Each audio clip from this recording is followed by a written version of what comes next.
Hi, I'm Mark. Hi, I'm Jamie. Hello, I'm Ben, and welcome to Through the Garden Gate.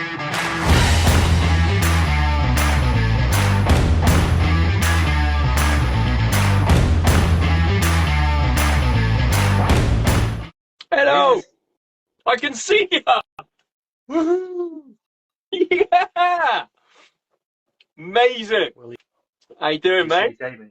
Yeah, not too bad. Good. Good. It's a little less wild there today than what it was last time. Yeah.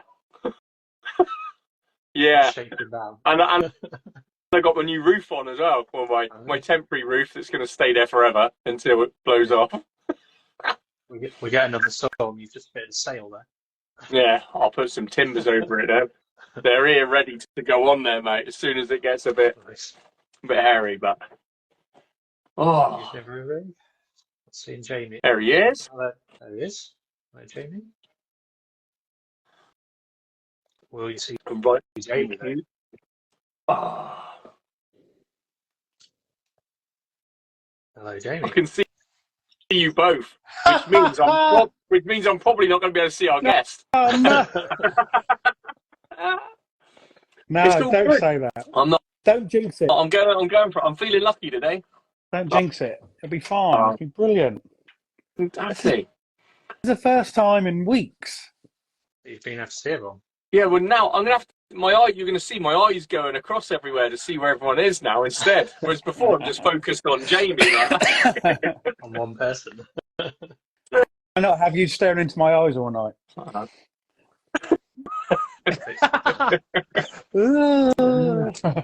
We all had a nice weekend. Not too bad. Yeah, it's all right. Actually got some gardening. Yeah, weather's been nice, hasn't it? It was like spring. I've done stuff. Sunday.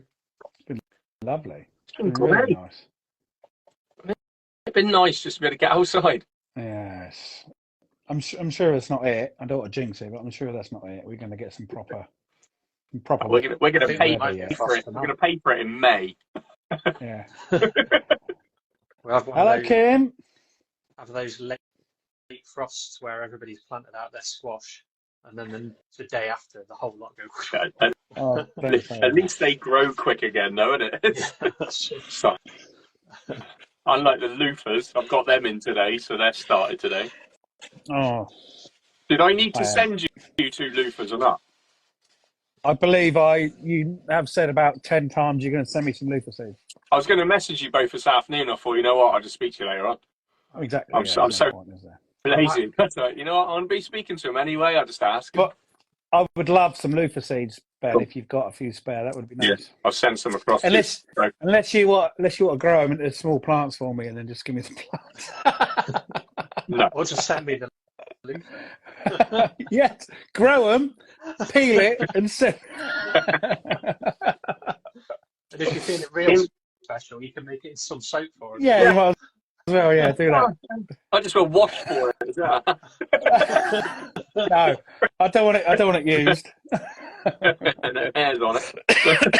Oh God. So gardening, we've done some gardening this week. Yeah.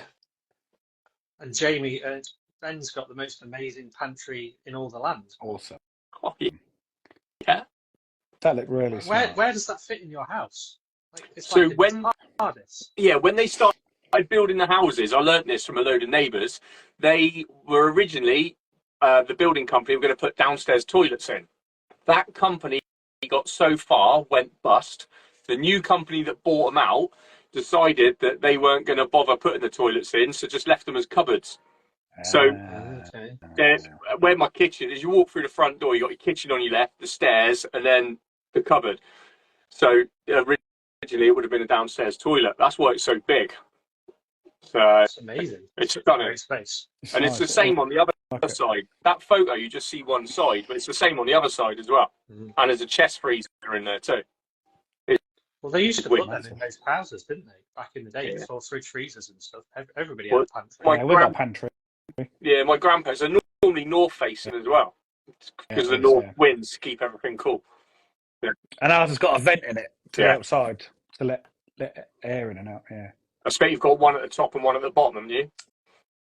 No, just one. Just one. Because normally they had one at the bottom, didn't they? So the cold air would come in through the bottom and push any warm air out the top one. Oh, right. Right. Yeah, that makes sense. That Makes sense. I'm aware of. Mm. I'm not 100%, but I'm pretty sure that's what they did. I do like the pantry, but it's not. It don't look as smart as yours. I need to. All those shelves. all those shelves are IKEA, £3 a shelf, and they're only about, I don't know, 40, 50 centimeters, and the brackets, they're so cheap. But when you put in loads in like that, it made it affordable. Otherwise, I had to have the rack in, and I didn't want all the bars going down the wall. And then obviously plastic galore. But did you like what I said? I want to see it in 6 months. It'll be the same picture, mate. 3 hours I was in there. Oh dear. And I found some like tropical mix as well, you know, like all the dried bananas and nuts and everything. I was like, I'm smashing some of that while I'm in here. Took a mouthful of the banana. Oh my God, it was rancid. And I could not get that taste out of my mouth all night. It was minging. Oh, I bet. The steps last time we went through our pantry, we had a couple of years ago, we had a clear out. Because I tell you what, because the vent had come off and we'd had a mouse coming in. So there's starting to be mouse droppings everywhere. So I said, right, I fixed the vent back up properly and we ripped the whole lot out. And you won't believe the dates on some of the bottles and jars and tins and spices, herbs and spices. You think, from the 80s. How can they be that old? Well, not quite that old, but but at least Chinese 5 spice that I haven't used for 30 years. Yeah, at least 9 or 10 years old. And you think, oh bloody hell, what a waste. You always but they're all building back up again. But people buy you the sets, don't they? And then when you get the sets, obviously there's always those ones that no one really uses that often. Unless you've got that specific food skills, you're not going to use it. But we had set like 3 hours. But did you see that cucumber relish I found from 2021? Oh, the lid was straight off of that. Yeah, banging. Awesome. It looked like that's really good. Like, it's all like set solid, so it was spinning in the jar in one big tube. And that was like, I'm not eating. And that's like, I'm not eating that, and I'm like, I am. It's fine. Relishes get better over the years. Oh, it's stunning. Absolutely stunning. Definitely. Oh, so how was the chard route, Jamie? I don't think you ever actually posted about what it tasted like. I did. I said it tastes very mildly charred like. But I've had lots of people come to me say you can eat it. It won't hurt you. Because everyone was going, what are you doing? Don't eat it, don't eat it. It's not going to kill me. I'm only have a little bite of a root. Bloody hell. But yeah, a lot of recipes say cook it with honey. Several recipes say cook it with honey. But they're huge. Absolutely massive. Some of mine are like that, like mandrakes. Yeah, exactly like that.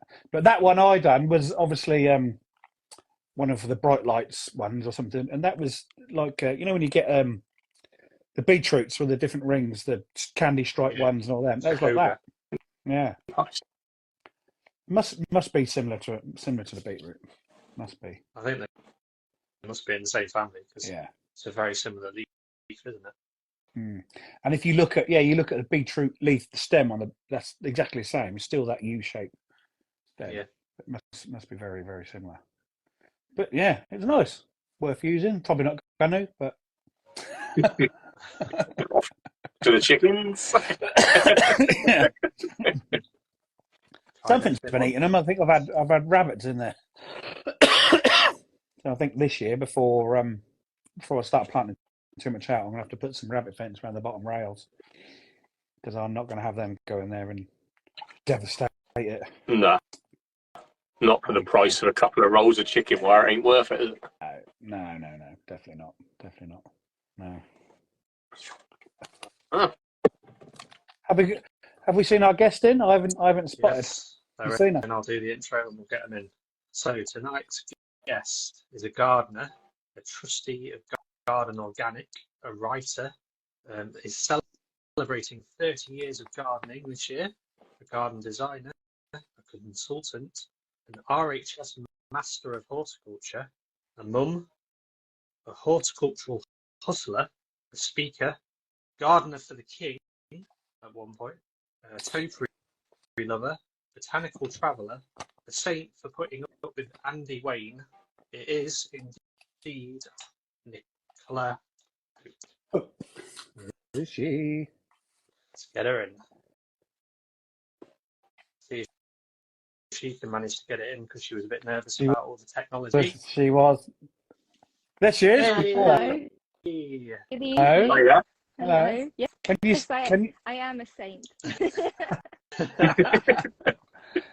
But the thing is, can you see everybody, Nikki? I can see three of you. Brilliant. And Ben, can you see Nikki? I can see everybody. First Oh, time. wow. That's fantastic. That is absolutely amazing. Brilliant. Instagram's behaving. For a change. For a change. Wow. Well, to be honest, I've got my little list here that I write every week, and Mark's just basically read all through them. But we can delve a bit deeper into each of them. It's like, Mark, you reading my list? Hold on. It's exactly the same. Stole it, sorry. You have. Hi, Nikki. You all right? Hi. How are you guys this evening? Yeah, I'm good. All good. I was interested to hear about your out-of-date things. Can I just let you know that I was eating a packet of Frazzles that went out of date in August yesterday, and they were delicious. Of course they were. Of course they were. Definitely. The first thing on here, Mark did mention it, gardening for 30 years. Yeah, I was 15. What? It was work experience, so I'm cheating a little bit. I got my work experience at Highgrove. I mean, how lucky was that? So Amazing. yeah, a couple of weeks at 15 at Highgrove, and then invited back on and off for the next decade. So yeah, really lucky. It's only 10 minutes Very down lucky. the road from here, so yeah, good start. Fantastic. And I guess you met the then Prince of Wales, but now the King. Once or twice. Yeah. Yeah, nice chap. Wow. Yeah. Quite knowledgeable as well, I think, isn't he? He really is. He's the whole reason I'm doing what I do today, really. I mean, what if I'd ended up down the co-op for work experience? I've got no idea. Exactly. Sliding doors, man. Exactly. His whole ethos is, do you know what? Do you remember sort of late 80s, 90s when he was really banging on about organics and eco stuff, and people were slating him and calling him a weirdo and a hippie and a wacko and all that, and he was right, wasn't he? Of course he was. So it just took a while for everybody else to catch up. Yeah. That's all. Yeah. No, he's got his head screwed on. So you've done your work experience there, but then you've also worked there as well, haven't you, for several years as well? Yeah, do you know what? I was never permanent. Okay. At the end of college, I did go back there. I was in charge of the cottage garden for a while, but they kept offering me temporary contract after temporary contract, and I was itching to get my first proper job. So I went off and worked for the Naked Gardeners for a while at the Abbey House. Do you remember them? No. Tell us more. Oh my gosh. Okay, right. Everybody go and Google the Naked Gardeners. Yeah. So it's gonna crash. The internet. Yeah. That was really, really interesting. Believe me, they really did subscribe to that lifestyle, because I lived with them for a while in the big house as well here in Malmesbury, and there was rarely clothing. Wow. I will have to Google. Everybody go Google the Naked Gardeners. I really kind of made up my mind that I was never going to be a naked gardener. I mean, I'm a redhead for a start. It's not good for health and safety. It's no good for health and safety. No. Brambles, nettles, roses, rose pruning when you're naked. No, it's not a good look. It's not a good look. No. Or trimming the hedge with shears and things. No, not good. No. Definitely. No. When you Google them, you'll see that Ian, who is sadly no longer with us, he used to I mean, the old ladies of the town would come in especially to have a titter, seeing him in his leather thong. Oh, sometimes no. leather thong and tool belt and long flowing locks. I'm casting quite a picture here, aren't I? And Barbara, his then wife, she was an ex-model. She used to model for Vivienne Westwood, so she had legs up to her armpits. She was stunning, and all of the men liked to come in and see her as well. So it was an eye-opener for a young gardener. I definitely had an interesting start out, definitely. That's the way to get people through the gates, I suppose, isn't it? Even if it's not for the gardening. It definitely worked. They were so good at marketing, really, really good. They planted 2,000 roses for the year 2000, and they were big on like mass tulip planting, and they never lifted tulips. So it was a really maximalist garden. It was fabulous to work in. Really, really cool. Really good lesson in sort of experimenting with colour and not to be afraid, basically. Sounds amazing. I think we've given Ben some ideas now for Naked Gardeners Day. I won't need any more. I'm just thinking I could pick up where he left off. Come on. Yeah, why not? I mean, you're West Country, aren't you? You're definitely West Country. So maybe we've got no shame. Well, no, exactly. This is it. Maybe you need to elaborate, Ben, a little bit. Come on. Me elaborate. It's Mark. He's got the fetish with me and my mankini for some reason. And if you scroll back to around Christmas every year, Mark requests that I come out on it. So off I go.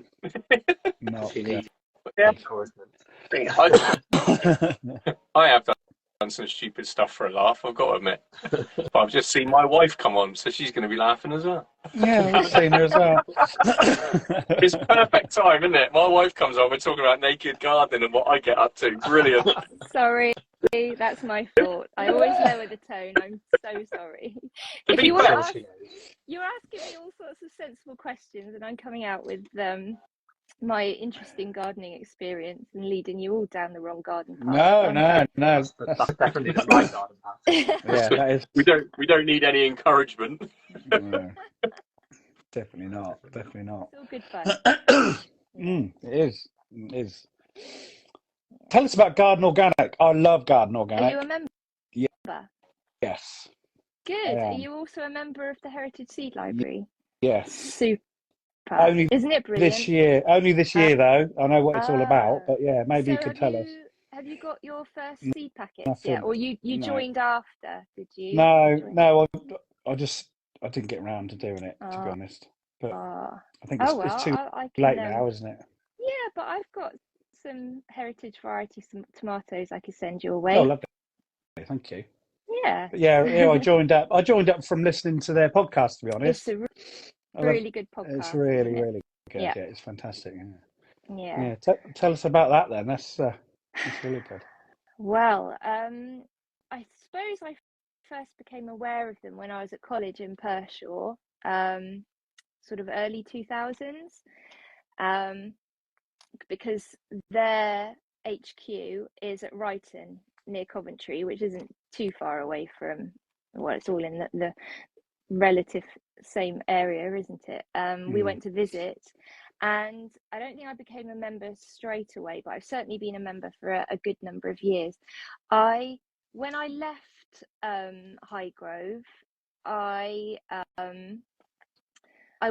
worked at various places that weren't organic, some less organic than others. I always practiced organic horticulture, but some other goings on, you turn a blind eye, you don't judge. But I became increasingly aware that I needed to keep my knowledge up to date if I was going to, market myself as an organic gardener. And the Garden Organic, it really is the place to be. To go to. Their website is amazing if you need any tips and tricks. Their HQ at Ryton, their garden is wonderful. They've got 2 national collections there of comfrey. They've got the national collection of comfrey, which is brilliant, isn't it? Because that's what we all should be growing to add to our compost or to make comfrey tea. They've also just got a national collection for calendula, which actually came from Bristol Zoo. Bristol Zoo apparently had the national collection of calendula, and then when Bristol Zoo changed sites recently, they've given the national collection to Garden Organic. So the most knowledgeable people. So the history of Garden Organic is really, really fascinating. It's been going for decades. I can't remember exactly how long. Decades and decades. It used to be the Henry Doubleday Research Association, and they have decades and decades worth of research and science, and they also do these amazing citizen science experiments that they invite their members to take part in. So Jamie, as a member, maybe you've got some emails or some an invitation to join in with, I think, growing amaranthus as a food crop this year, and some other cool things that you can take part in. And they just give you a few pointers, and maybe they give you a packet of seed, and then they want you to collate the data. And it's just a really, really cool organization to be a part of. And I was invited to be a trustee about this time last year through my friend. Have you heard of Adam Alexander, the seed detective? He's a fabulous chap. In fact, you might want to get him on your podcast. He's super busy, but he's wonderful, and he's full of stories about where he collected his seeds, because he goes all the way around the world with work and collects. He is super cool, and he spins a good yarn. And I was talking to him, and he said, "Do you know what? You are just the sort of person that we need to sit on the board at Garden Organic." And I was like, "Don't be daft. I'm a solo parent. I'm rushed off my feet, just trying to earn money and keep my daughters fed and blah blah blah." And he said, "Yes, that's exactly why you need to be a trustee of Garden Organic." And I was like, "Oh, help! What have I got myself into?" But it's been superb. I really am learning. I'm learning all the lingo. Like, I didn't know what a KPI was until very, very recently. Key performance indicator. I'm learning all like the business speak for the corporate side of things and stuff. So it's been another learning curve, steep learning curve, because I'm just used to wielding a pair of secateurs, not talking about KPIs and stuff like that. It's a bit beyond me, but I'll get there. Of course you will, definitely. Yeah, maybe. So the heritage seed part of that is, I'm not sure if I'll get it right or not. So they save and store so many different heritage seeds, don't they? So we don't lose them. That's right. But then they'll give them out to members to regrow, to restock up again. That's correct, is it? Exactly right. That's right. So I am not, but I hope to be one day in the future, a seed guardian. So the seed guardians will grow maybe one or two crops in order for them to give the majority back to the Heritage Seed Library. And I forgot that the Heritage Seed Library is actually considered a national collection as well. So it really is the jewel in the crown of Garden Organic. It's a superb resource, and it's so important, isn't it? Because I think we're all learning that the world as it is today, with lots of global food insecurity, it's really, really hard to see a future with agriculture and our sort of smaller scale horticulture. There are only a few varieties of seed in circulation. Heritage seeds have generally dropped out of seed catalogues and circulation because maybe they don't fit, they're a bit wonky, or they don't fit an idea of what should be grown, and so they've gone out of circulation, and so all of these wonderful varieties, I mean, some are lost forever, but a few have been gardened and saved in allotments. So for instance, I got a packet a few years ago called Uncle Bert's Purple Kale. I would love to have known Uncle Bert Yeah. I mean, who was Uncle Bert? They've all got stories, and that's the cool thing. Yeah. Because Uncle Bert's purple kale was just the best. It's so nice. And yeah, so for instance, this year I think I've got a runner bean called Long John or something like that, and that's probably named after John at some allotment somewhere. Yeah. I try to stay local. I try to grow local varieties, but occasionally I'm drawn by a name, or I'm quite a magpie when it comes to seeds. Yeah, sounds fun. Somebody must know these stories. Oh yeah, Where exactly. Somebody must do. It must be exactly. amazing. And some of the stories are written down on the website when you choose your seeds. And hopefully, I don't know too much about it, but hopefully there is documentation for some seeds as to where they've come from, and stories written, and anecdotal stuff. I mean, gardening, when you think about it, if we didn't garden gardens, it would all be scrubland, wouldn't it? So it is a very human thing to garden, and so these stories are all the human side of gardening. And we talk about plants and we talk about nature and rewilding, and that's all very well and good, but we're all gardening because it's great and it makes us feel good, and so it's all about humans, really. It's natural, isn't it? We've done it since we were millennia ago, because we had to eat. Like, even if it wasn't in the same form of what we know gardening is with greenhouses and whatever, but people still would have grown some form of crop at their houses. Like, it's just a natural instinct. It's like eating. Gardening is natural to humans. Exactly. It's in all of us. I think just some of us take a bit longer to get to it than others. I always think that I was a bit old before my time, falling into gardening so soon, so young. I'm the same as you. I started gardening when I was 15. So did you? I was did my work experience at a local garden centre. Oh, brilliant. So yeah, you're like me, you don't know how to do anything else, right? No, never done anything other than gardening. No, me neither. Just going back a bit about the gardening being natural and things, I was listening to, I don't know what podcast it was, but they were talking about even us doing gardens, allotments, gardening, even sowing seeds in different places where they would be natural is messing with nature. I didn't really like it, because I suppose it is messing with nature, because like you said, that garden out there would not be like that if we didn't put it all there. But yeah, it was kind of hard to understand what they were actually saying, but I can see what they mean. That is messing with nature. What we do is messing. Nobody in nature, you wouldn't have a perfect row of carrots. You wouldn't have all the different. That was really interesting. Yeah, exactly. We wouldn't have cordon variety tomatoes because in nature they kind of scramble horizontally. Some of it might go up, but the way that we truss them upright is it's manipulating the plants to get the most out of it, really, for us, isn't it? For our purposes, for our gain. And it's enormous fun, but it's not natural. We're just kind of playing. Yeah.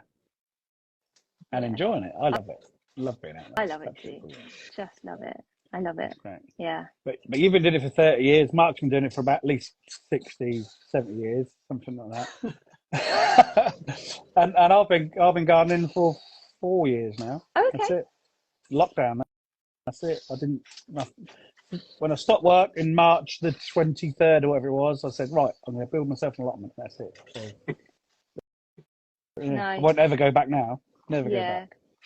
Yeah. I firmly believe that it's in all of us to garden. It's just, some people take a bit longer to get there than others. That's all. Yeah. I used to struggle to cut the lawn once a week, to be honest. Yeah, well, that's boring. You need to get yourself a team of guinea pigs to do that for you. Yeah. Or horses. I could bring a horse. I haven't mown my lawn since 2019. I just send the guinea pigs out there to do it. Really? Yeah. Yeah. pretty cool. Pretty cool. You need a get loads chicken. You need a chicken tractor. Yeah. Chicken tractor. I was thinking I needed a sort of a mini yoke to put my team of guinea pigs properly to work. Yeah. That'd be good. You can put a little plough on them. They could turn the borders over at the same time. Although very sadly, we're down to our last one guinea pig. So I'm thinking I might have to reinvest in a fly mow or whatever's good nowadays for a small garden. I don't have much turf left in my garden. It's all very much polyculture in my garden. You know, growing edibles and ornamentals all in the same space. Yeah. I've heard that word quite a bit recently, and polyculture and monoculture. So obviously we don't want not much monoculture. No, polyculture is my latest passion. It really is. It's I think it's ideal for small gardens. I've got a small town garden, and Alice Fowler, she's the queen of polyculture. So if you want to talk to somebody who really knows their stuff about polyculture, she's the lady. But the way I see it, it is growing two or more crops in a small space, 2 or more useful crops. But of course, everybody's useful is different, isn't it? So it's a very particular word, useful. So for me, useful are plants that I can eat, plants that make me happy just to look at them, plants that my daughter can go and snip and bring in for the house for her to arrange, or stuff perennial kale out there at the moment to feed that one remaining guinea pig. What's the name of the one remaining guinea pig? Because you're renowned for having very good names for your dogs. Yeah. Oh yeah, Dave. She was a good hamster. But yeah, the guinea pig is Sage. I can't remember what Sage's middle name is, but they all have middle names. So for instance, we've got a cat at the moment called Magic, but I know that her middle names are, she is Magic Zoe Sugar Babe Hope. And her brother Blue is Blue Denzel Hope. And Dave, the hamster that you were particularly taken with, Mark, was Baroness Fernanda Dave von Flichtenstaffen. So brilliant. It's amazing. That wasn't me. That was my eldest daughter. She brilliant. She's got some that was a particularly imagination good there. one. Yeah, good old Dave. Just going on funny words and names and things. When I spoke to you yesterday about the live, you said I really am a horticultural flibbity gibbet. Yeah. Explain a flibbity gibbet. I guess since I've had children to look after, I have been self-employed for 14 years, and within that I've had part-time head gardenerships. I was a head gardener for 12 and a half years in one garden, but within that I've got my design clients, and I do consultancy. I also, once a week or thereabouts, I'm out at gardening clubs speaking, do a bit of writing, I blog when I can. Gardening isn't really a job for me. I don't really see a divide between my job that I earn money for, and I guess I've been doing it for so long now that it's just, it's what I am. I'm a gardener. There's no divide between my professional life and the rest of me. It's just me. And the whole flippity gibbet thing is because I wake up in the morning and I think, where am I today? What's going on? I toy with the idea of going back into employment as my girls get older and slightly more independent, and then I think, do you know what, actually I get an awful lot of joy out of doing all of these random things. And it also affords me a degree of flexibility to say, yeah, I can come on this podcast. Brilliant. Or last week I went on a garden visit with my friend Andrew, an ex colleague from Highgrove. And yeah, I think especially, you know, joining Instagram and finding this wicked little community online as well, and all of the opportunities like that come up, like for instance my friend Charlotte saying, are you going to go to this ball in March? And I said, yeah, all right then, why not? Yes. I'm really looking forward to that. That'll be Brilliant. good. That'll be good. Yeah, it's going to be good. It will be really good. Good. Definitely. And going to random Good. garden parties as well. Like last Yeah. year. Oh yes, yes, that was good. That was really good. I might have to clean my nails up a bit before I dig the sequins out for the ball. Yeah. There is a bit of a giveaway here and there that I'm actually pretty muddy at the moment. I've been rose pruning today, so yeah. Lovely. What's the random garden party you're talking about, Mark? So last year we were invited to a garden that won, I think it was ITV's Garden of the Year in 2022 or 21. And the name of the gardener is Stephen, who's the one that organised all the party. And we got to have a nice sort of party, food, drinks in his garden. And it was lovely. Although the weather wasn't very favourable to us. It rains the whole time, so luckily they built a marquee that we could all shelter under. Yeah, and heaters, because it was freezing. It was June, wasn't it? It was July. Yeah. But it's the same day as the same time as Tatton Park Show. Yeah. Oh. So there was quite a few people there, and it was. I mean, it wasn't even just a little bit of rain; it absolutely tipped it down. Yeah. I think we were all just in random little pockets of the garden, hiding underneath stuff. Yeah. Drink in hand. Yeah. It was really good though, wasn't it? It was really, really good. Yeah. Nice to make some connections with different people. Exactly. That's yeah, and it's gardening can be quite a solitary occupation. So the chance to meet new people is just awesome. Because I don't know about you, Mark, and you guys, you rarely meet a bad egg in horticulture. Yeah. We always say that. We say that most weeks, don't we? We just never ever meet a bad gardener and nasty. Yeah. Or everybody's got time for you, or they'll help you out, or everybody. Yeah, I feel so lucky to have fallen into this this industry so young. Very lucky indeed. Yeah, I wish I had. But I'm here now. I'm here. Yeah. Well done. I'd love to do it full time and earn money at it, but I don't think I can, unfortunately. Oh, not yet. Yeah, there's not much money in it, but you only get one life, don't you? And you've got to fill it with as much joy as possible. So, yeah. Choose money or joy. Yeah, exactly.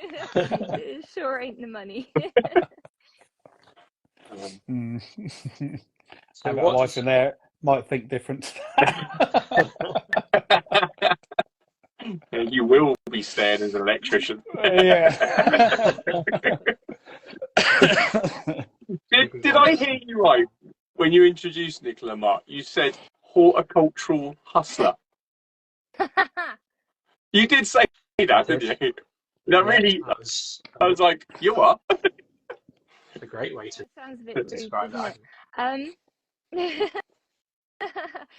It's just the last few years it has felt a little bit like, so when I had that garden that I was looking after, head gardener for 12.5 years, I had a regular income coming in, and then personal circumstances meant that I had to give that up, and so that was nearly 2 years ago now, and just sort of trying to make ends meet meant, I suppose it's the same as the whole flippity-gibbet thing, isn't it? It's just whatever I can do within horticulture to enjoy myself but keep a steady income coming in to pay the bills.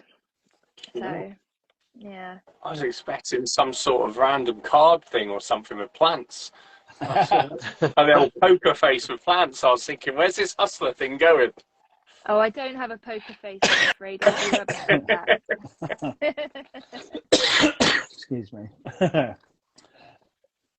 I'm sorry, I still got a bad cough. Tell me, what is a Master of Horticulture? Oh, that was hard work. That was really hard work. So when I took on the head gardenership of the lovely Cotswold house a number of years ago now, I got that job through the ex-head gardener of Highgrove. I'd had my first child, and I decided to go self-employed just to get that degree of flexibility. And I got in touch with him and said, look, I'm looking for clients. Do you know of anybody, or is there anybody who needs a gardener right now on a self-employed basis? And he introduced me to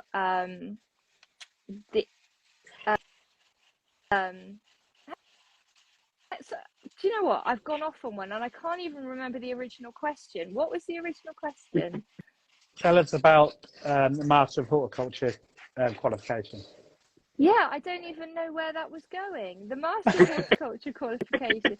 Oh, I do know. Sorry. Do you know what? When you've been out rose pruning all day, you get to, what is it, 12 minutes past 8, and it's nearly time for bed. So forgive me. So yeah, I had him for the first handful of years to just give a phone call to and say, look, I'm wondering about this, you know, how would you prune this?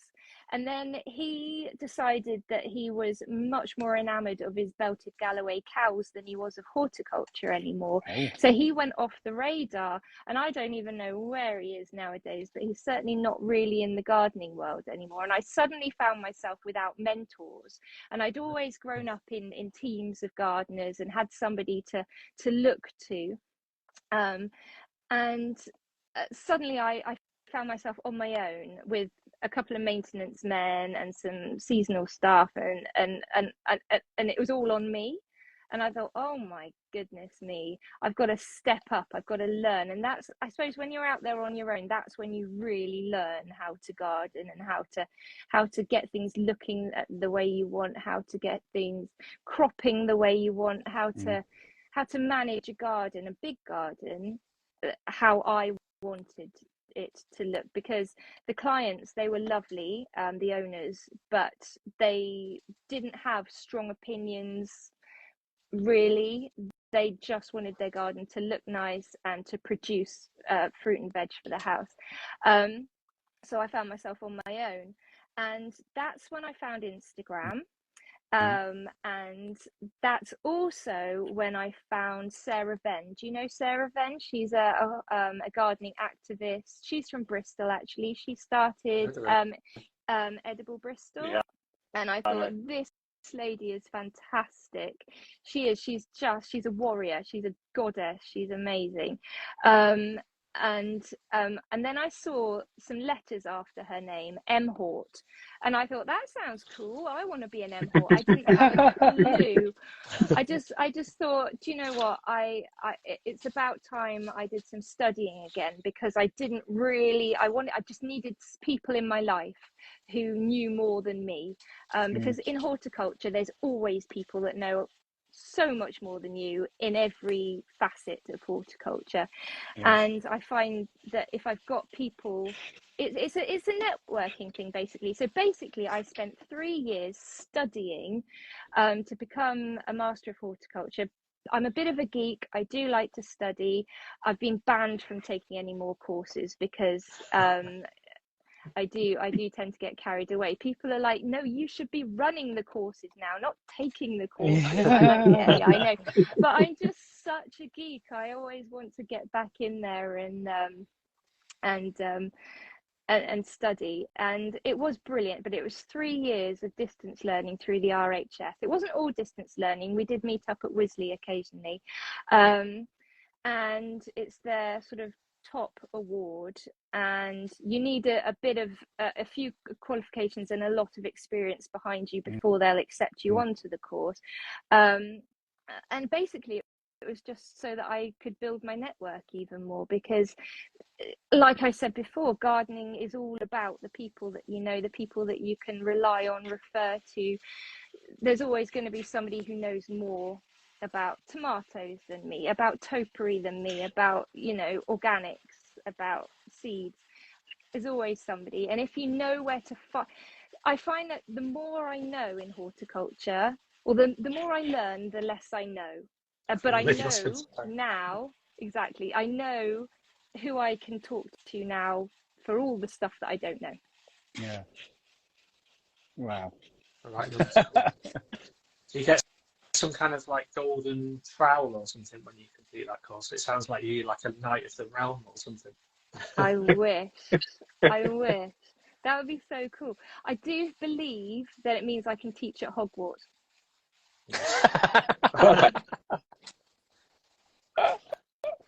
It sounds like it's the black belt of the karate roll or something. Basically, Yeah, Yeah. I'm a black belt of horticulture. There you go. See? Add that to your CV. Except my black belt would have lots of it. Would have my hori hanging off it and my secateurs. And today I had my silky Zubat pruning saw, and yeah, my black belt's got lots of stuff hanging off it. They are brilliant. Brilliant. Yeah. I keep looking at qualifications and courses and things, but then you do hear, because what is there? There's two from like beginners, RHS ones, 2 different stages right from the beginners. I Level think 2 and level 3, isn't there? Is it 2 and 3, not 1 and 2? No, I think it's 2 and 3. But then you hear people say, "Oh, it's still a bit in the dark ages, a bit stuffy." I don't know. You never. No, I think it's all changing though. Is it changing? It's just.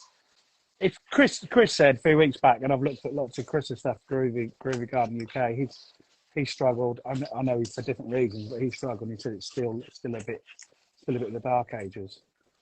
But I think they're half in the old days and half in the new days, and they're adapting the curriculum to lean more towards the more sort of organic way of doing things and not using chemicals. Because certainly when I did my qualifications, it was all about, you know, doing double digging and chemicals and pesticides and all that sort of stuff. And, you know, anybody that gets into gardening nowadays is not going to be happy about learning about that, because they never would dream of doing it in the garden. So to have to learn about it just to get a qualification, it's going to turn quite a few people off. Yeah. I think I might have a look at doing something. Just for me, obviously, nothing else. I'm not going to earn any money at it, but that was just for me to learn a bit more, maybe. So my sister is a zoologist by trade, but as she sort of progressed through the ranks, I mean, she's worked for Gloucestershire Wildlife and the RSPB, and she found that she was more and more desk-based, and she really just wanted to be outside. Very, very recently, she decided to jack it all in, and I've got her some gardening clients, and I've got her on the RAG scheme. Have you heard of the RAG scheme? It's training on the job, basically. Well, that's basically what Chris did. Yeah. That's where he went to Eastern for. Yeah. And there are a couple of schemes like this, and I really truly believe that you learn more out there than you do sat at your computer or sat in a classroom. Yeah. Definitely. Yeah. It goes in, because I mean, anybody that has got into gardening is going to learn from practically doing it. Like that's their skill base. That's why they like gardening. So learn on the job. That's the best way. You can That's the same. have all the knowledge in the world, but if you can't actually do it, what's the point? Yeah, exactly. There's no There's no substitute for putting in the hard graft, really, outside, No. and then sort of learning as you go along, really. Yeah. Yeah, it's good, isn't Mm. it? Another thing on my list is you have a big passion for topiary. I know you just mentioned it a minute ago. Yeah. Yeah. I've been doing topiary longer than I can drive, because this guy that I told you about, the former head gardener at Highgrove, he recognised that I had a bit of an eye for it before I even did. And I can't say that I'm amazing at straight lines or, you know, sharp edges, but give me a taxus blob and I could probably do you a peacock or a you know, a giraffe. I don't know. I did a snail once, and a buzzard. So yeah, I'm just one of those weirdos that can see odd shapes in clouds, and then there's some sort of, I suppose because I've got art training as well, I have got quite a good eye for these things, and somehow it translates through my brain down to my shears, and I can get these bushes to surrender to my will. And it's just so much fun. But my preferred medium is taxus. Yeah. Brilliant. Yeah. Much better than box. Use. Oh, it is, isn't it? Yeah, fewer problems, and it's native. You can't go wrong with natives, exactly. Really. Yeah, native to the Northern Hemisphere. So, yeah. I think that's used the preferred thing now to change once your box has gone. Put you in is better, isn't it? Apparently, lots of people have been saying.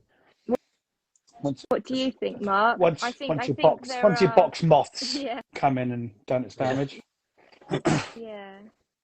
Well, the pittosporums were sort of touted as being the next thing, weren't they? But then you get a cold winter and it knackers them all, so they're sort of off the agenda again now, aren't they? So I think, if it was up to me, I'd replace it with you. Yeah, or euonymus. There's some decent little euonymuses. Euonymi, euonymuses, euonymouse. Thoughts? I haven't got a clue what you're saying. It's like we're talking a foreign language now. Yeah. No, never mind. Helix crenata. Say that one again, Mark. Apologies. Crenata. Oh yeah, that's a good one. Although it doesn't grow very, very well at my work, so it's not really an option for us, that one. Yeah. There's Lanicera nitida as well, the sort of the tiny leafed honeysuckle. I've got some at home, and but it grows so rapidly that unless you, 4 times a year. yeah, I know. I could do with a gardener just to keep up with my own garden, really. You can't do that. Do you know any good gardeners? No, I don't know anyone. Tell us about your garden then. We've been talking about work and everything else. Tell us about your actual garden at home. Okay, so I've got a wonderful. So I own an ex-council house, a 1951 ex-council house, because it affords me that bigger back garden. It's got a southwesterly aspect at the back, and I've got a half decent size front garden as well, so plenty of space, but not too much space, because I'm out doing other people's gardens all day every day. But I've got enough space for a 8x12 greenhouse where shortly I'll be starting my tomatoes. I do love my tomatoes. Chili peppers, sweet peppers, ornamentals as well, half hardies and other annuals, and taking cuttings from my dahlias. So it really is a mix. I've got some wonderful things that I've collected over the years. I wouldn't say it's a designed garden. It's so I've always grown up working in very tasteful Cotswold gardens for the most part, apart from Stings, which was sort of flinty South Wiltshire thing going on. Did you just name drop then? Sorry, Nikki. Yeah. Did you say I worked Stings? I worked for Sting back in the day, yeah. Oh, wow. So I like to think that my garden, I can experiment more in my garden. So yeah, there's lots going on. Things are always changing. I wouldn't necessarily say it's the tidiest or the most attractive garden there is around. It's certainly not primped and prepped and preened, but it brings me so much joy, and I'm always just looking out and can't wait for that spare half hour where I can. So for instance, there's a fence panel that I need to rip out. I'm going to scrub out some brambles, and I've talked to my neighbour, and we're going to put some yews up as a barrier rather than a fence, because it's nice to keep gardens. We shouldn't think of our gardens as our own. Basically, we're just the curator, aren't we? We're just sort of here. We're part of the ecosystem. God, for I hope I don't sound like too much of a big fat hippie, but we shouldn't ever think of ourselves as the owner of a garden, because we need to keep those gaps open for hedgehogs to come and use it. We need it to be friendly for the birds. If you add up all the gardens in the UK, they add up to more than all of the national parks put together, I believe. I think that's right. I might be wrong. Don't quote me on it. Yeah. So if everybody were thinking of their gardens in the same sort of vein, and just not, go. I know that you were worried that I might bring up plastic grass and stuff, but I think there are ways that we can be really, really unfriendly in our gardens, and I think if we just think of them as little nature reserves with access for things to come and go freely, then that's kind of what I'm hoping to do with my garden, is just to show what can be done in a town garden, not the big fancy ones that I work in day to day. We can all do it. Yeah, definitely. You've got town garden, Mark, Ben, sorry. Yeah, when we come in, because I'm in a mid-terrace city house, and we've literally got back access, and they had chain link fencing all around it, because it was a council house, and I've literally, we've completely gutted it. We moved in, I took 2 weeks off work purely just to get the garden up together. So it was pretty awesome. But then it's just evolved since then. I mean, what we did originally, we put veg beds in. Now we've got 2 allotments, so they've come out. We've got a massive flower border. We've got chickens in there. We've got like a little water feature area, decking with a hot tub. I'm sat in the greenhouse and the shed's next to me, and we've got this. Oh, we love it. It's what you make it. I mean, I remember when we first came here, everyone just had standard lawns, and that was it. We started and put fruit trees in and all sorts, and all the other neighbours have slowly started to do other bits. So it's lush. I love it. And I get the church bells all night. Oh yeah, that's what that was. Oh, how lovely. Yeah, exactly. Tuesday bell ringing practice. It is in Malmesbury as well with the Abbey. Yeah, definitely. Yeah, no, if you can, because I'm not one for. Oh, obviously, I'm an organic gardener, and I'd love it if everybody was. But I'm not going to go out and preach. I'm not like a heavy activist. But I just think showing people what can be done is better than getting all hot and heavy about it. Definitely. Yeah. It's my style of gardening since Instagram has completely changed. I used to put slug pellets down. I used to do all the stupid stuff, and I did, and that all because I was brought up by my grandparents who had a small holding, so they did everything like the 1900s way. And then obviously I found Instagram, and I'm like, okay, so now I'm saving the cardboard, I'm composting everything, and I've completely turned my style of gardening around. But even now, there's still things I'm still trying to change. But there's so many different things you can do. And even if you're doing one different thing, to me, it's a bonus. Absolutely. As long as everybody's on the right path, then that's great. If everybody's going in the right direction, it doesn't mean you have to instantly, if you're wedded to, so for instance, when I go out to gardening clubs, it tends to be an slightly older audience, and they are quite wedded, and I'm generalizing here because there's some very, very enlightened people of all generations, wedded to their peat based compost for growing, and they ask me what I use, and I'll tell them, and you know, as long as people are sort of making those small changes, then great, it's really great, and those practices hopefully will die out. I am gonna get on my soapbox a little bit and say that,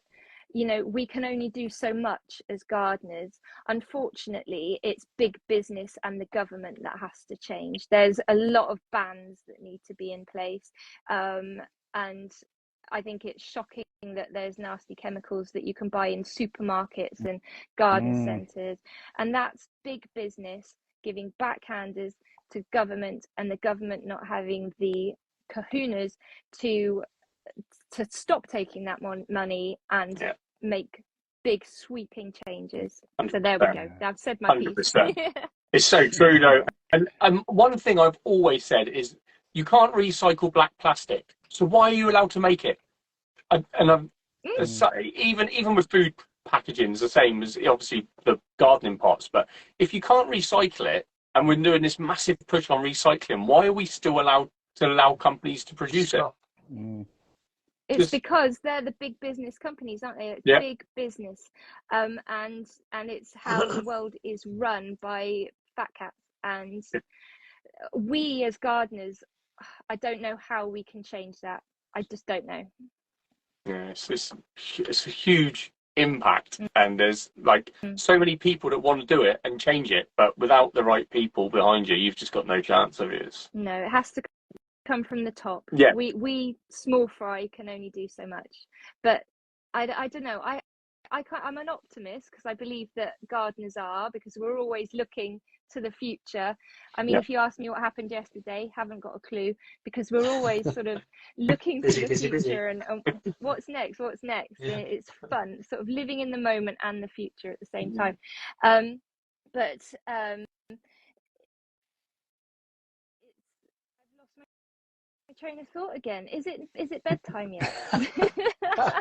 It's getting that way. It very nearly is. It very nearly is, definitely. These winter lives have been a nightmare. It was all right in the summer when we were all out in the gardens and the warm and everything else. Whereas these winter ones were all like, it's 7:30. This is going to drag tonight. It's cold. It's wet.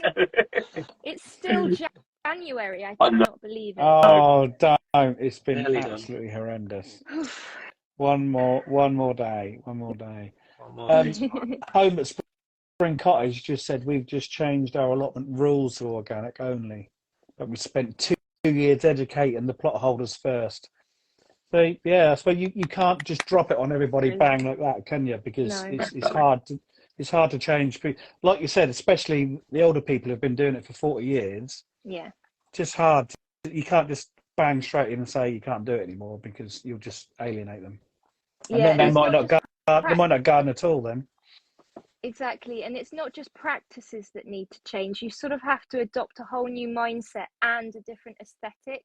You know, what do you find attractive? Is it, you know, that everything is weed free and bang straight and lots of paths and hard standing, or is it a stand of nettles in the corner for whatever moth it is that lives in it, or a bit of ragwort because the other caterpillar lives on it that's native, and things like that. You know, it's about adopting a different aesthetic, and that is really hard to do.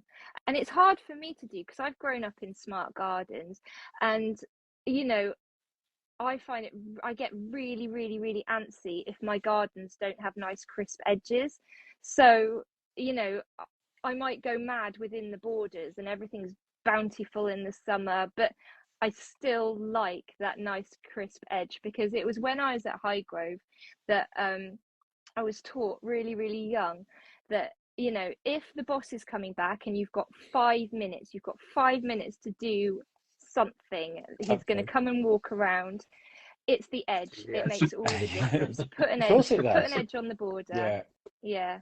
definitely. So, One of the it's first hard to things- knock that aesthetic out of me.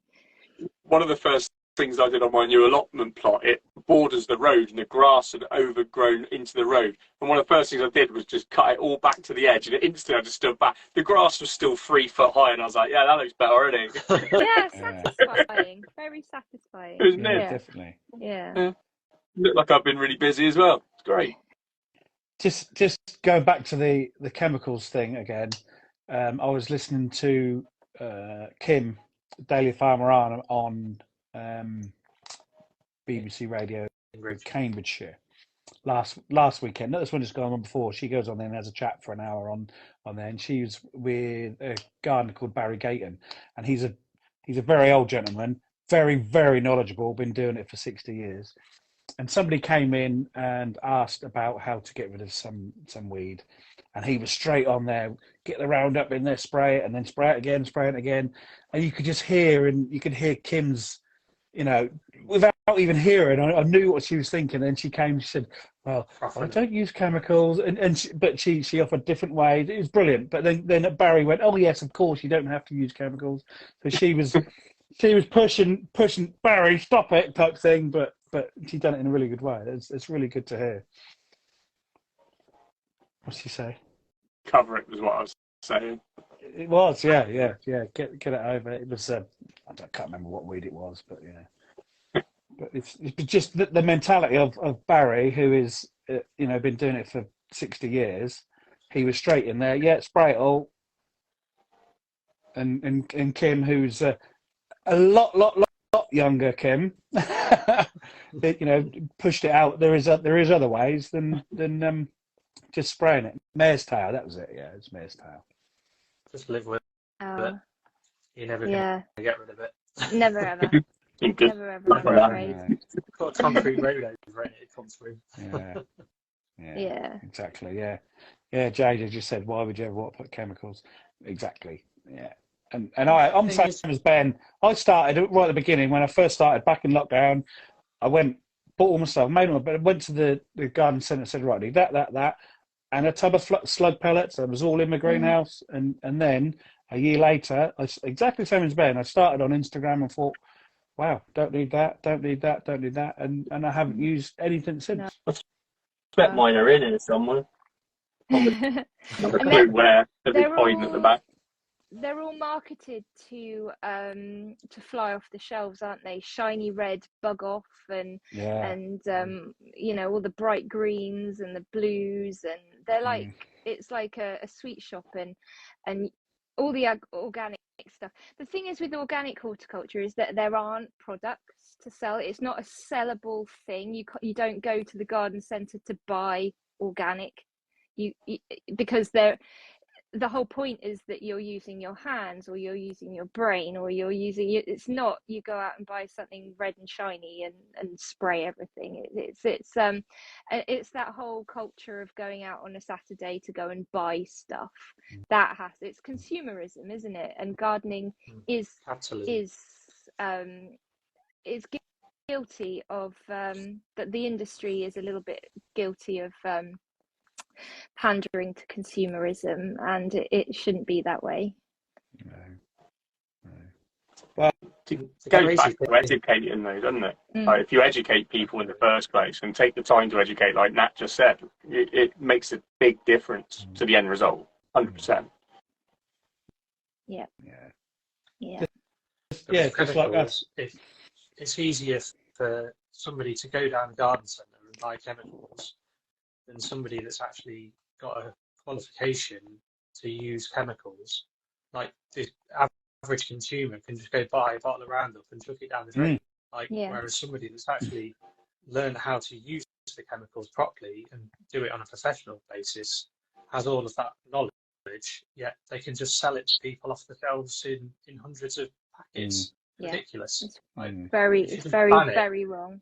It should be completely banned for consumers, and limited to people that know what they're doing with it if it does need using.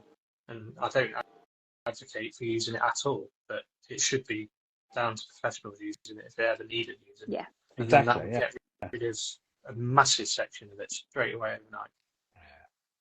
Yeah. Yeah, there's no need for any of us to go and buy strong chemicals like that off the shelf. Definitely not. No. Well, hopefully we're all going in the right direction anyway. And I believe it's nearly bedtime, Nikki. Woo!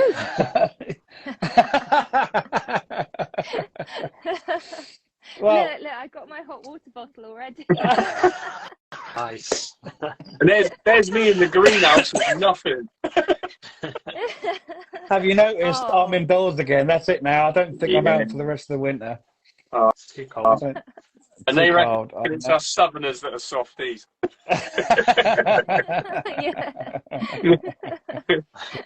Yeah. You don't want to go north of Cirencester. It's cold. Always cold over there. Yeah, I'm in Lincolnshire, so I'm popping off. Siberia. Real north, Yeah. Oh, thanks ever so much, Nikki. It's been fantastic. Had a great time. Yeah, it's been really, really good. Lovely. Thank you so much for having me. It's been really, really fun. Thank you. Yeah, it's been really great. Been great. And can't wait to meet you at the ball. Yeah. Sequins and dirty fingernails. Have you bought your ticket yet? I have. Oh, well done. Well done. Yeah. Brilliant. Excellent. Okay, we'll let you go. Thank you very much. Bye, We'll see you at the ball. Thank you. Bye. Thanks, Nikki. Bye. See you later. Bye. Bye.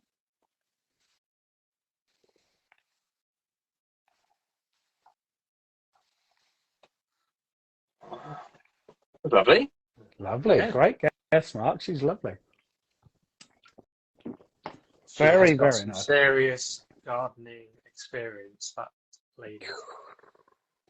I started reading about some of the stuff she's done and started seeing all the Highgrove and things like that. I thought, woohoo, wow. What an experience to have had as your first ever gig in gardening to be working at Highgrove. Bad, isn't it?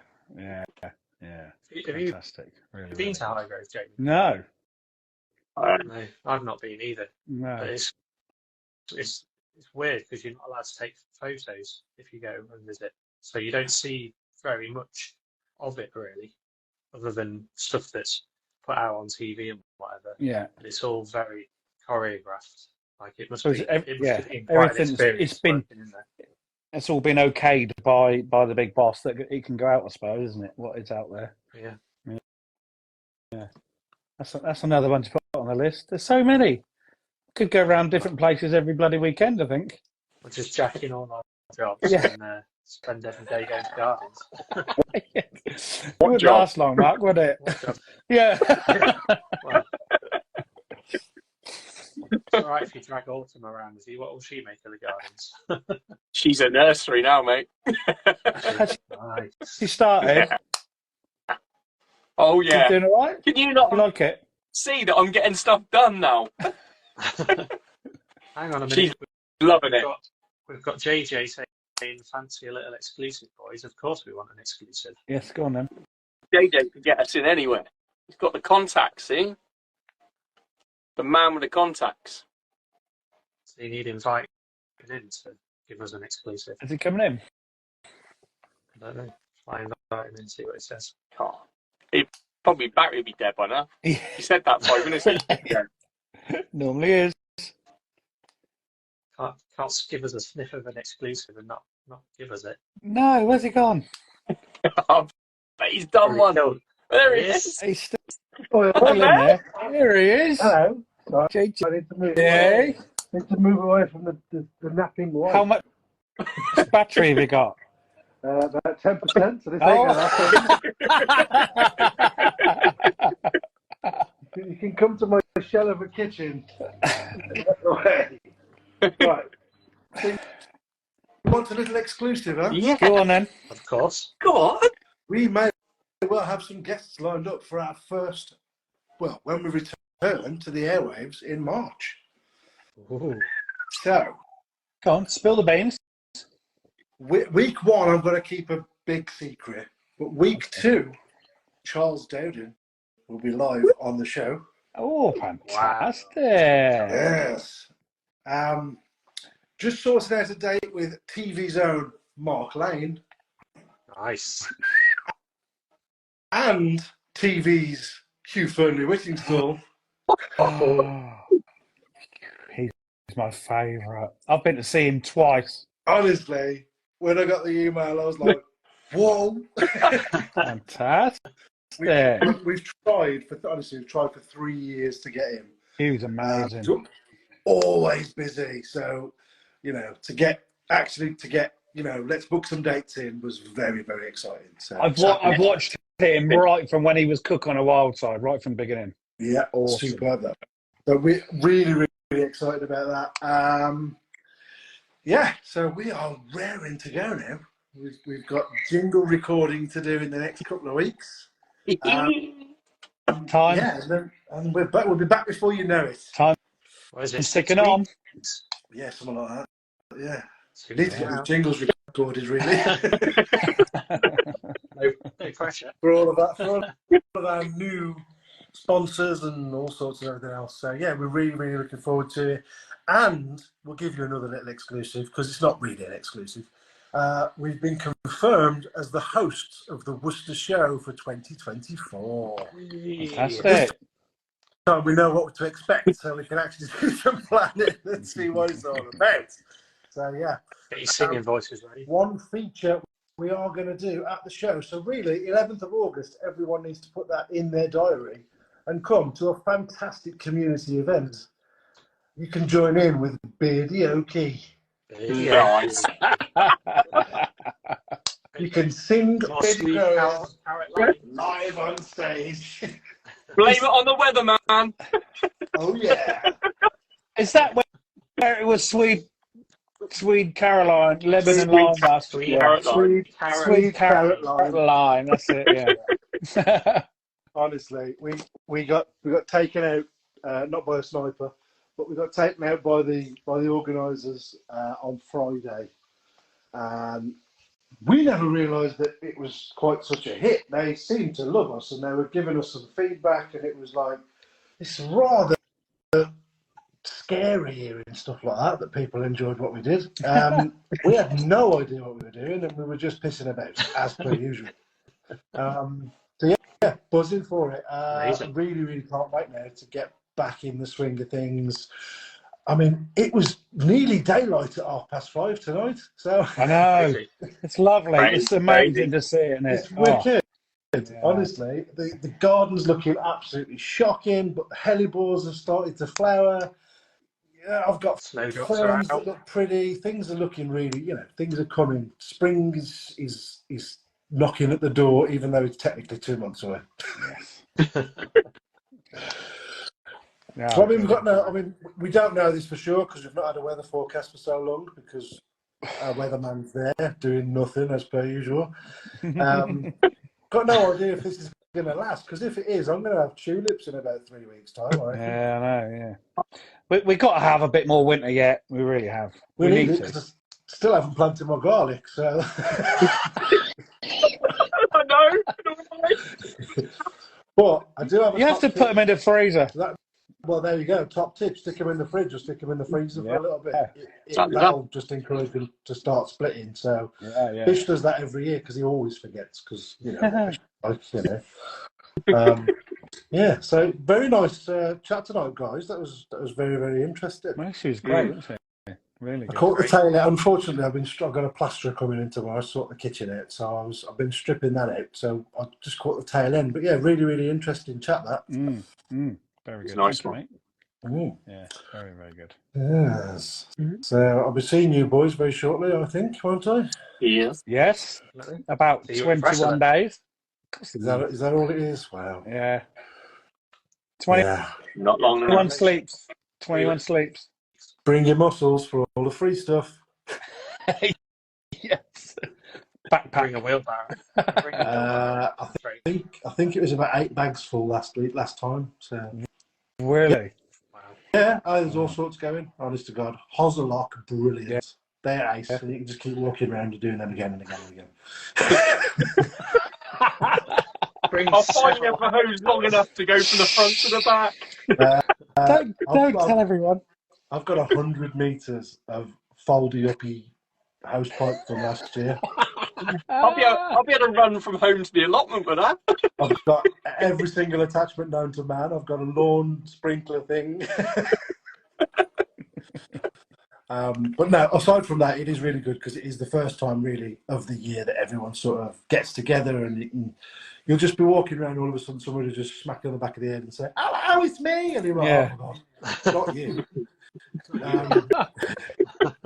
I thought I blocked you. Yeah.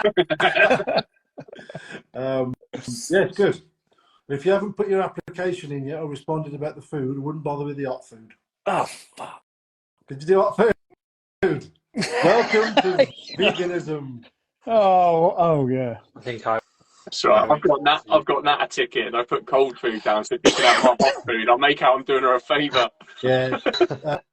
Jess unfortunately can't make it, but she's got a ticket. Yeah, I accidentally last year it was a bit of a free for all, so you just help yourself. And I went and grabbed me a sandwich. Yep, sorted. I'm eating it, thinking this tastes like plastic. This is horrid. I picked up a vegan Ploughman's. Wow. And if there's one thing, I mean, I don't mind some of the vegan stuff. It's quite nice, but if there's one thing that they have not got right, it's cheese. No. You can't mess with cheese. Cheese is lush. Yeah, and it was. Yeah, I was hungry. Let's put it that way. But no, it is a really cool day out. If you've not been before, guys, you'll really, really enjoy it. It's fab. You see some new products as well. The innovation area is ace. Yeah. Absolutely brilliant because you see all the new products. Woolpots won it last year. They were innovative product of the year, so that is really, really cool. And as I say, you just get to meet everybody, really. Just take a load of tickets in your pocket, Jamie. You'll do all right on that day. Yeah. Selling them for cash should be selling. Didn't sell a single one. I'm not buying not that dodgy, but Brilliant. To pay for your train fare. My train fare is not too bad, to be honest. No, mine was all right. 27 quid first class. Yeah, I think. Yeah, you done really well. Can't believe you done that. I think mine's about 50 quid. Day, it went up to 170 quid. Good God. Yeah. After he told me, the next day I'm on there going smashing some of that. I'm like, I'm not coming, mate. But Nat told me 2 days ago. Nat told me 2 days ago because of her NHS, she can get me a discounted ticket. I'm like, and you waited till now to tell me this. Blue light discount. So cheers, lad. Well, all we've got to concern ourselves with now is the fact that the trains will probably be on strike and we'll all have to drive anyway. So yeah, probably more than likely. They better not be. They better not be because it is a horrendous drive. Oh God, I haven't driven into central London for a long time, and I don't want to either. The arse end of London as well, isn't it, Islington? It's just there's no nice way of getting to it. You can skirt along the congestion zone, which is quite nice, but you're literally like one street away from an extra charge on your trip to the next capital. I think we'll all have to drive because I think Kerry said if she drives through a couple of towns away, she can get on the first underground. So we'll all have to drive to Kerry's and then get on underground straight in. What Fosters? Obviously, we're the wrong side. So when we get we're sort of into King's Cross, and then it's another change to try and get to the Angel station. But we found it easy to just dive out of King's Cross, jump in a cab, and it was a tenner. So by the time you return tickets, you're a tenner out anyway. So not worth it, is it? And you get the experience of driving around London in a black cab in the middle of the day. Exactly. Like, you've got no job. So yeah, feel like a celebrity.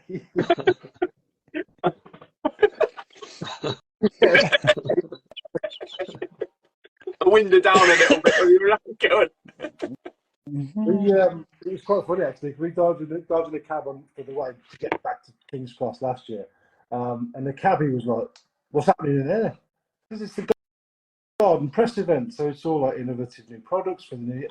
And then he starts telling me all about his wife and how she does dahlias and chrysanthemums. We had like a team chat. I was like, "Dude, do not drive around the block. This is costing me as it is."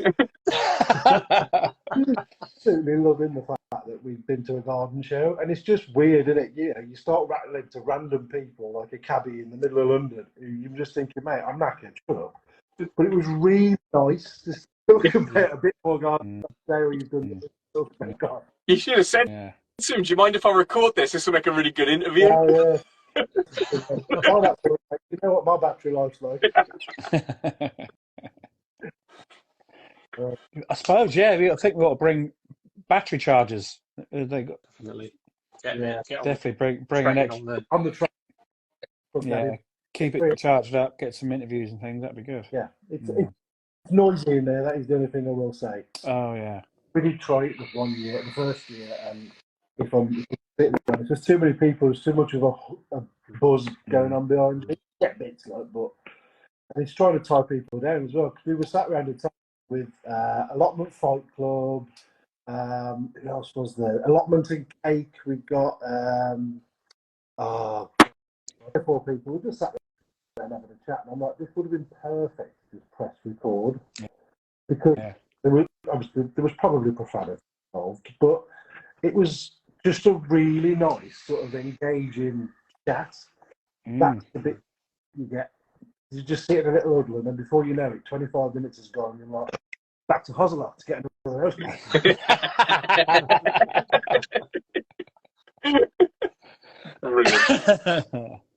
Fantastic. Brilliant.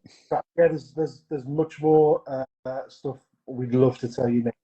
We just need, I can't keep my mouth shut. That's the problem. I like to just. Well, everybody get following JJ if you don't already. Yeah, definitely. Really, don't follow this. It's just pictures of the dog, the cat, and my droid. No. The bearded growers. I mean, by Friday there could be a picture of some shiny, nice plaster, but we'll see. I have noticed in the background of some of your posts and stories where the tiles have gone off the wall and things. Yeah. A time lapse of it drying.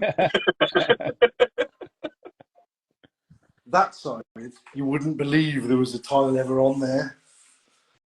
This side. Oh my god! Obviously, where the oven is, where all the heat is, they were just hooked on. So I've left that the plaster. We can sort that tomorrow. Yeah. Plaster over. You know he'll skim over that, won't you? You better not. Skimming into the skirting board. I'm just the supervisor. The client's upstairs. If it's wrong, I ain't answering to her. Put it that way. You know how it is. So she's having a nap now. She's getting all the rest she can, ready for tomorrow. I'm drinking it. I'll bring her back home. I didn't want that. I'm sure I can sweet talk around. Yeah, I had to do it like this because stuff and that's it. RSJs and things. Yeah, just boggle her with technical words and things. She wouldn't have a clue. We'll see how it goes anyway. But thank you very much. But I'm going to have to go because it's battery time. Yeah, we need to go. I haven't eaten yet. You want to watch Love Island, don't I? No, Trigger Point. I'm on Trigger Point now. I'm trying to watch the first series of that. I started it because the new one started on Sunday, didn't it? Yeah, we're because it's all on. I nearly said Television X, ITVX. ITVX, so you can watch them. You can watch them. We've done 2 a night this week. You done 2 a night on Television X? Midnight for like just 10 minutes.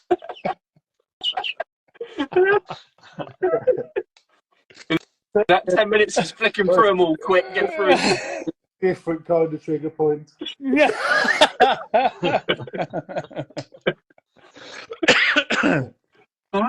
Keep this clean. It's going on Spotify. Thank you. fine. Oh, gents, I've got to rock and roll. Cheers, JJ. See you later. See you, JJ. Ta-da, mate.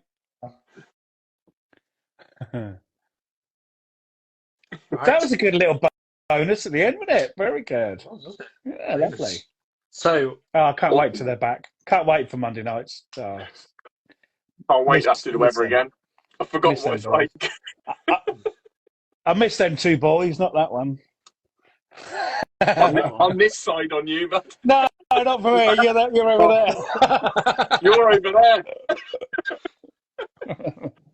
So the next episode of the podcast will be up tomorrow morning, which is the second episode of this that we did in Jamie's garden. Oh, wow. That'd be a good listen tomorrow. So, have a listen, everybody. That'll be live from 7:30, and then this episode should be on there before the end of the week. Brilliant. Excellent stuff. Fantastic. Excellent. Thanks, gentlemen. Thank you very much. See you Good evening.